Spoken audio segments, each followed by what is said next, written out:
रोज तुम्ही रात्री एक साधारण 4-5 काळे मनुके which helps again for fibre and haemoglobin plus थोडेसे सीड्स, पंपकिन सीड्स वगैरे आणि अळीचे सीड्स असे तुम्ही रात्री भिजवा.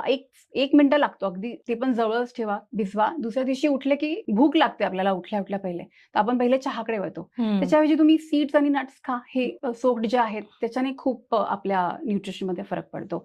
आणि वेन यू से की ह्या एजमध्ये अजून स्ट्रेससाठी कसं कोप करायचं, तसं मी बोलले की प्राणायाम, मेडिटेशन आणि योगा खूप फरक पडतो. तर आता मी योगाचा क्लास लावला नाहीये, आता मी क्लास लावीन, मी जेव्हा फ्री होईल तेव्हा मी हे सगळं करेन, तर असं नाहीये. आपल्याला सिम्पल आपल्या रुटीनमध्ये एक 5 ते 10 मिनिटं काढून आपण सिम्पल प्राणायाम, ब्रीदिंग एक्सरसाइजेस आपण डेफिनेटली आपल्या रुटीनमध्ये फिट करू शकतो.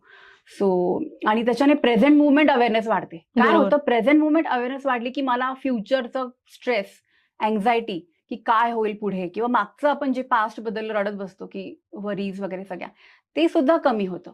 जेव्हा स्ट्रेस लेवल्स कमी होतात तेव्हा automatically we start dealing well with our hormonal changes. आणि एक्सेप्टन्स महत्वाचं आहे की हो, माझी बॉडी बदलतीये, I am entering a new phase of my life, आयुष्याच्या नवीन टप्प्यावरती मी मूव्ह होतीये, आणि ते सुद्धा आपण एक्सेप्टन्स घेतलं त्या गोष्टीचं की आपल्याला ते इझी जातं.